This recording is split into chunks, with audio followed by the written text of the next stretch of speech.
Hey guys, thank you for visiting my channel and thank you for listening to the story. ये story मैंने Reddit से pick करी है. I hope you guys like it. Thank you.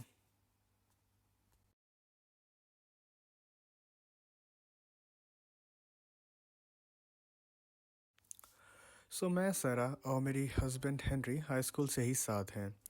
हम एक दूसरे को इतने अच्छे से जानते हैं कि हम बिना बोले एक दूसरे की बातें समझ जाते हैं. कॉफ़ी का ऑर्डर क्या है, किस दिन मूड ऑफ है, कौन सा थॉट चल रहा है, सब. हेनरी बहुत ही क्वाइट इंसान है. उसका सिर्फ एक ही रूल है, if you have nothing intelligent to say nothing at all. ये उसके फादर ने उनको बचपन से सिखाया था, तो वो ज़्यादा बोलते नहीं थे.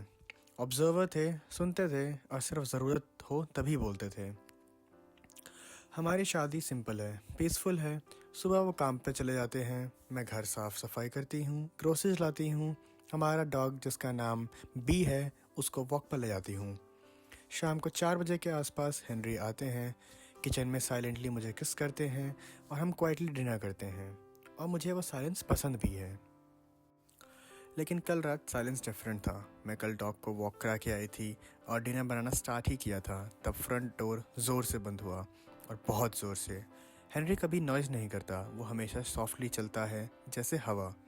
इस बार उसके फुटस्टेप हैवी थे, जैसे कोई एक्ट कर रहा हो कि वो नॉर्मल है. मैं किचन के कॉर्नर से झांक के देखा और वो सीढ़ियाँ चढ़ रहे थे, सूट पहने हुए, ब्रीफकेस हाथ में, लेकिन उनकी बॉडी लैंग्वेज ऑफ थी. हेनरी ने कहा मेरे को, hello darling, how was your day. Henry मुझे डार्लिंग नहीं बुलाते, कभी नहीं. मैंने हल्के से स्माइल किया और कहा हेलो. वो 4 स्टेप दूर गए, रुक गए, स्माइल करा, और लेकिन वो स्माइल स्ट्रेच हो रही थी, जैसे फेस प्रैक्टिस कर रहा हो, जैसे वो सीख रहे हों कि ह्यूमन कैसे बनना है. मैंने धीमे आवाज़ से अपने आप से बोला, दैट्स नॉट माई हस्बैंड. जब हम डेट करते थे तब हेनरी ने मुझे बोला कि मुझे पेट नेम पसंद नहीं है, स्पेशली डियर. उसकी मदर उसे वो वर्ड यूज़ करके बुलाती थी. तब से वो उसे मेंटली टॉर्चर करना स्टार्ट करती थी, तो उसके लिए वो वर्ड एक ट्रिगर था.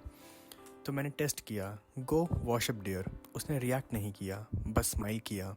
थोड़ी देर बाद डिनर का टाइम हो गया. डिनर टेबल पे कंप्लीट साइलेंस था. वो मुझे देख रहा था, ब्लिंक कर रहा था. मैंने बोला, Henry, I was thinking maybe we should visit your mother next week. उन्होंने बोला, दैट साउंड्स वंडरफुल. पर यह बात हेनरी को भी पता थी. उसकी मदर लास्ट स्प्रिंग मर चुकी थी. वो जानता होता अगर वो मेरा हस्बैंड होता. उसने शावर लेना स्टार्ट किया और मैं सीधा उसके ड्रॉर तक गई. मुझे कुछ प्रूव करना था. मैं उसका लेदर नोटबुक निकाला और उसमें जो हेनरी की लास्ट एंट्री थी उसमें लिखा था, if I don't make it back from the forest this time, it's too risky, before it mimics me और get worse, hurts my beloved. उसके पेरेंट्स का पुराना लैंड फॉरेस्ट के पास था. मुझे समझ नहीं आ रहा था कि मैं क्या करूं. तभी शावर का पानी अचानक से बंद हो गया. फिर बाथरूम के अंदर से आवाज़ आई, जैसे कोई अपने बोन्स क्रैक कर रहा हो, जैसे जॉइंट्स शिफ्ट हो रहे हों. फिर एक हल्की सी हंसी. वो हेनरी की हंसी नहीं थी. मैं बेडरूम में दौड़ी, डोर लॉक किया. 1 घंटे बीत चुके थे.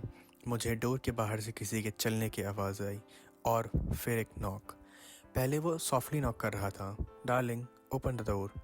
फिर उसकी वॉइस चेंज होने लगी. वो बोला, इट्स ओके, मैं हूँ.